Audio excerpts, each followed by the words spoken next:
Right now we're going to review dihybrid Punnett squares. So first you need to develop the gametes. Notice that there's always a trait for shape, round or wrinkled, and a trait for color present in the gametes that we're going to produce. And so there's always going to be either round or wrinkled and yellow or green in every single gamete. Next, you're going to distribute the gametes across to the top of the square and down the side, and then fill in your square. All squares should have 4 letters. They should have a gamete for shape from each parent and a gamete from color in each parent in each box.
At this point, you should have completed your Punnett square.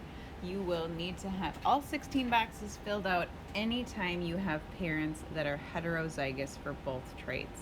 When both parents are heterozygous for both traits, it takes all 16 boxes.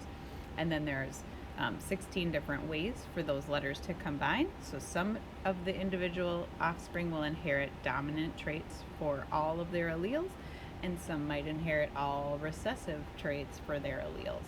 So this gives you the ratio of all of the different combinations that could possibly arise from those 2 parents.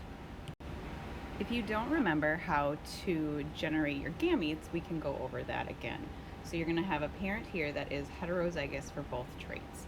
And so we're going to take one of the traits for shape and 1 trait for color, and those will be the 4 gametes. So you could have capital R, capital Y, as one of the gametes. You could also pair capital R with lowercase y, and that will give you the next gamete. Then you could have lowercase r and capital Y. And then the only other option you could combine is lowercase r and lowercase y. Those are the 4 ways that you can combine the alleles from this genotype. And if you have a case where you accidentally wrote 2 R's or 2 Y's next to each other, you know you made a mistake. You always want to have 1 allele from each of the allele pairs. So always 1 allele from shape, so round or wrinkled, and 1 allele from color, yellow or green. In this Punnett square, we're going to cross 2 different cats that have either black or brown fur and short hair or long hair. And you can see when we put the gametes together, they have 1 trait for color and 1 trait for hair length. And so that's going to distribute out. And what you'll notice as we look at this first cat is that 2 of the gametes are the same here and 2 are the same here. So we only are going to need to make our Punnett square with 2 different gametes. And then we'll distribute the other cat that has black fur and short hair. And you'll notice again that a couple of the gametes are the same. And so here again, we'll only need to use 2 of the potential 4 gametes because some of them are duplicates. Then we're going to fill out our Punnett square. And because we only need to use 2 parents, or 2 gametes from each parent, we can do this dihybrid in only 4 squares. We don't need to use all 16. And what you should find at the end is that you end up with some cats that are black with short hair and some that are black with long hair.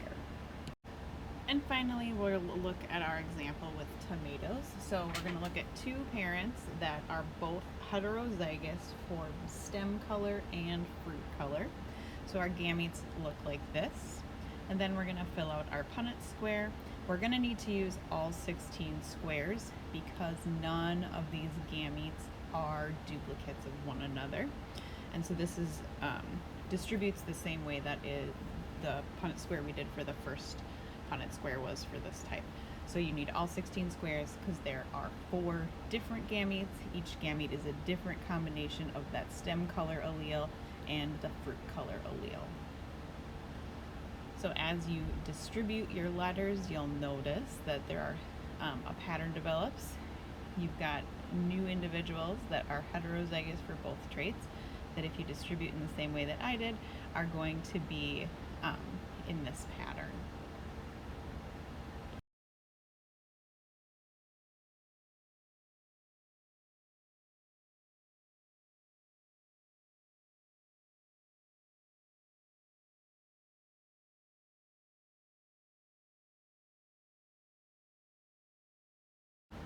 And finally, what you should discover at the end is that you have a range of individuals with differing pairs of traits.